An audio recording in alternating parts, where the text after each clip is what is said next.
Okay, so today's been a really good Friday. Um, Obviously, training clients at work. And topic of conversation today, I've had a lot of newer clients come to Body Under Construction Gym, and everyone wants to talk about nutrition. You know, you're working out a lot, you're making these positive changes to your body,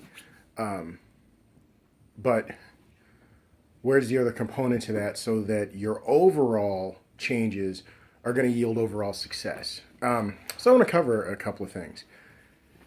Nutrition is just as important as the physical workout. But the mistake that we all tend to make is we just want to remove things from our diet without any sort of substitution. And then what happens is your body goes into withdrawal mode, wanting whatever it is you've taken out. The other mistake we tend to make as humans is we give way too much power to food. You get in your car every day. If the gas is running low, other than price, you just go to the gas station and you put fuel in it. There's no more thought than that. We should treat our body the same way, and food should be viewed as fuel. We Going back to the first point is that specifically people talk about simple carbs and simple sugars, things like white bread, things like pasta, things like rice, and just removing them all together. Well, the problem is your body's going to crave that sugar and simple carb, and then the refined sugar. And then the mistake's going to be is we go into binge mode after that, that breaking point during the starvation mode. And then that's where we fail. And then we put all this shame on ourselves. Because again, we give food all this power. What my successes have come from, individually when I was about 100 pounds heavier to personally, and to give you an idea, this was my first 5K when I decided to become a runner, April of 2010. Next to that is a picture you'll see of me in a 5K I did in September, actually somewhere around there. My successes were substitution. Start with the simple things.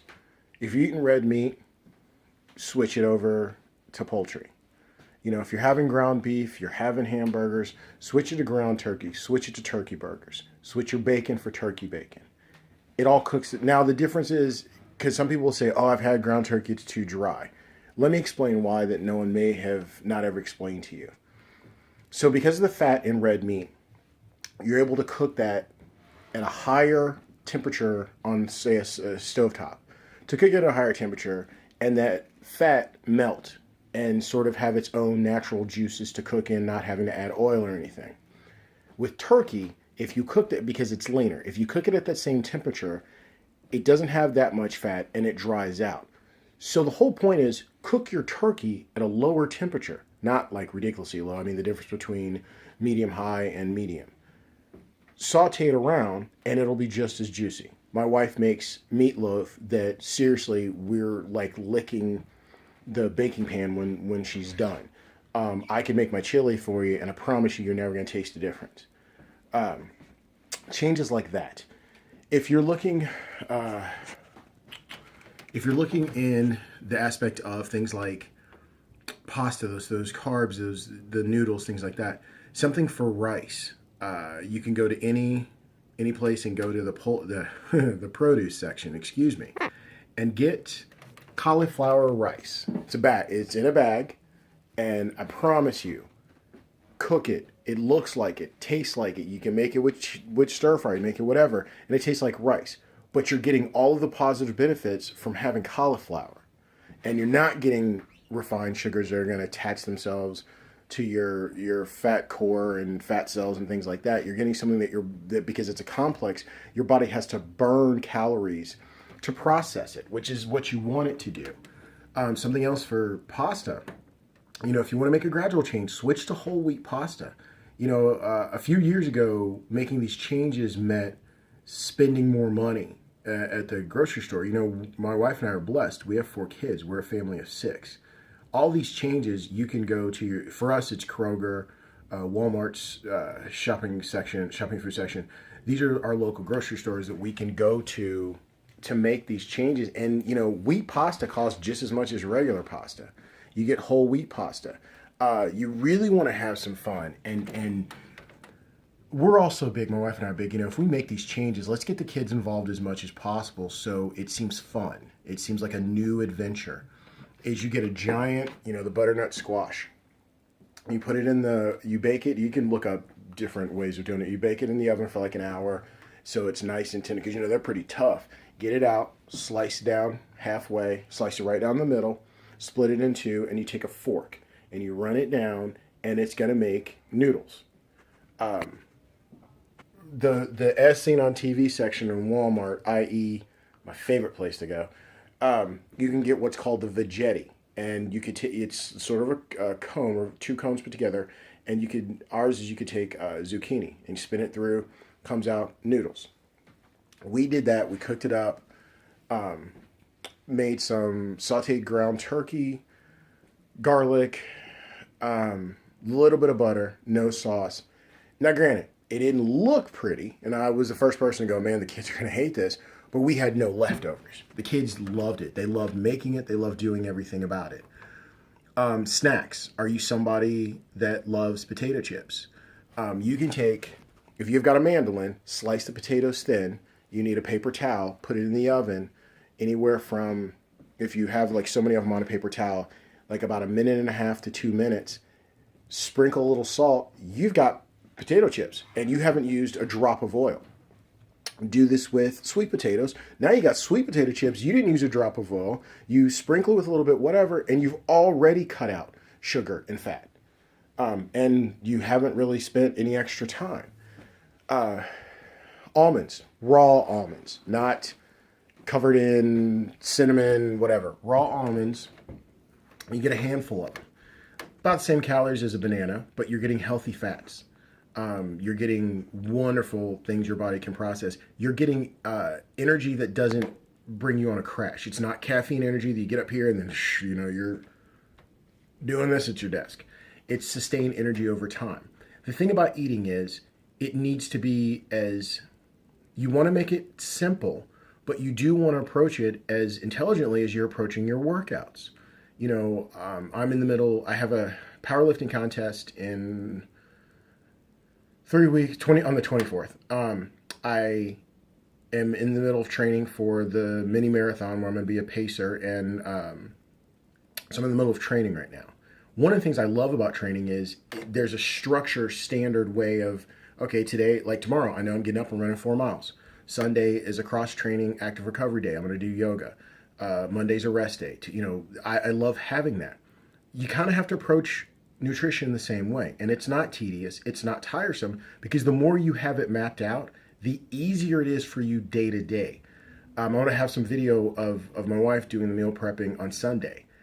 That hour or so of meal prepping and having a bunch of food makes every single day so easy. I've got my meal pack in the morning before we head out, put everything in there. I use my FitnessPal to track my foods. So, you know, when you put something in there, it stays sort of in your database. I can just go down the order and click what I'm going to eat for every day, for Monday through Friday. So then my hardest part is what? Putting it in a microwave for 20 seconds, 30 seconds. Boom, gone. And then at the end of the day when I get home, you know, having run, having lifted, having trained awesome clients, I'm not exhausted when I get home. I don't have that, man, I just want to sit on the couch for 15 minutes or blah, blah. I still feel as energetic. I mean, this is the end of the day, and I'm still as energetic as I was when I got to work this morning. Actually, probably more, because it's the end of the day and it's Friday.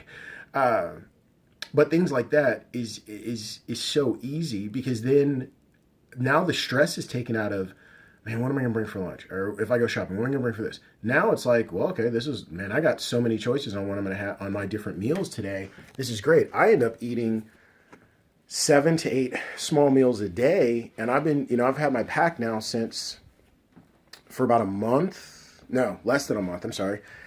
that I've used it less than a month, and I just joke. I just got on the scale the other. I'm not really a scale oriented person. I got on the scale the other day. I've lost 10 pounds. Didn't mean to. I'm training for powerlifting. I didn't mean to. It's just, but it's a result because my metabolism's firing. I mean, when I wake up in the morning, it's going. It's staying that way all day. It's keeping me sustained. I don't drink coffee. I'm this nuts normally. Unless I have a migraine because of the caffeine, but this keeps you going. The key thing about eating is 2 hours. That's your magical number. 2. Never go more than 2 hours. Our body will go into starvation mode. What happens is in starvation mode is we start making intelligent decisions that are based on drive-through, that are based on craving, not fuel for what we're going to do.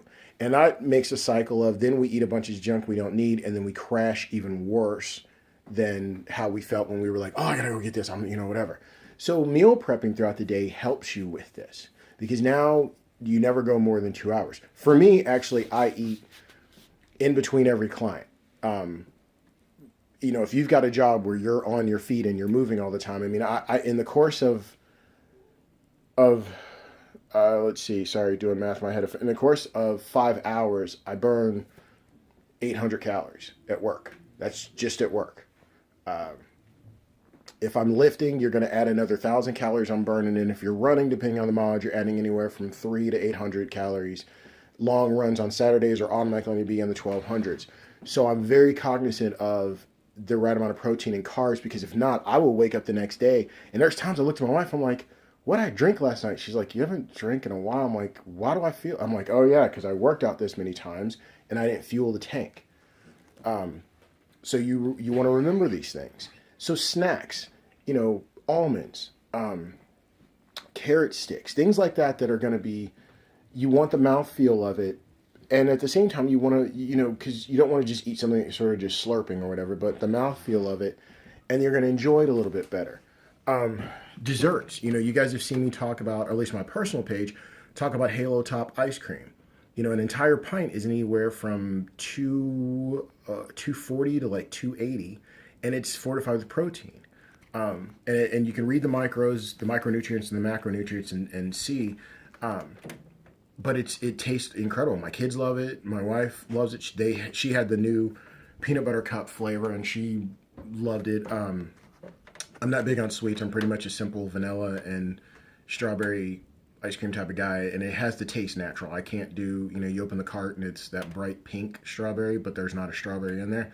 That stuff always jacks up my stomach. I don't know why. So things like that work. Things that you can substitute for what you're used to. And keep track of the portion size you're eating. Keep track of how much it is you're eating so you can see the progress over time. Keep track of, mental checklist of how do you feel after you work out, after you eat, and how do you feel the first thing the next day. Keep some almonds next to your bed, your nightstand. When you wake up in the morning, it's the reason the first meal of the day is called breakfast is because it's a break from the 8 hour, although none of us really get 8 hours, 8 hour fast of sleeping because that's what you've done. So you have to jumpstart that metabolism. It's, going back to the car analogy, here in Louisville, Kentucky, it's pretty cold. Your car runs better if you go out and preheat it and then go than if you just get in the car, turn the keys and go and it's freezing cold. Our bodies are the same way. That metabolism needs to be warmed up. These are things that you want to substitute. You have these small meals throughout the day. You're going to feel better. You're going to perform better. You're going to overall be like, man, this is, and it's going to be funny because you're going to be like, I just made these small changes and feel 1,000 times better. These nutrition changes are combined with your new fitness lifestyle of working out is when you're not only going to see the inches drop, because let's be honest, we can drop pounds and we can drop inches. You turn on the TV, there's a million cleanses, shakes and all this other junk that you can do for 24 hours or 48 hours or 2 weeks and you'll do this. But if you make these positive lifestyle changes that I'm talking about, you're going to see the weight stay off. You're going to be, you're obviously on Facebook because you're looking at this. You're going to be big on Facebook getting that This was your memory last year, and you're going to look at yourself and go, holy crap, I forgot how big I used to be. And the thing is, you're going to be happy about it. It is, and it's going to get to a point like myself. I don't, the scale is not my definitive existence. And as a personal trainer, I teach that. I'm like, your clothes fit looser. You got to feel better. You do this, and you got to move the sleeves down because their arms do this and stuff like that. That's the stuff that I think we forget. It's the joy in ourself, in what should drive that success, not the comparison. My wife is wonderful for the expression of comparison is the thief of joy. Don't worry about what somebody else is doing, and if you do make a mistake, welcome to the human race. You made a mistake. That doesn't mean you just trash what you're doing and start all over or quit. It just means you made a mistake. You keep going. If you hit a speed bump, you don't stop your car, pull it over, and sell it. No, you just go, oh crap, I hit a speed bump. Don't do that again. All right, good. That's it. Take those moments, be proud of yourself. When you make those small changes, don't wait for a number on a scale to be your reward. Be happy in the fact that you made this change and it's successful because you made it. Like I said, this weekend, I'm going to post meal prep, post some recipes on there as well so people have some ideas. And, this is an interactive site. You got questions, fire away. Hope you all are having a wonderful Friday. Stay good. Much love.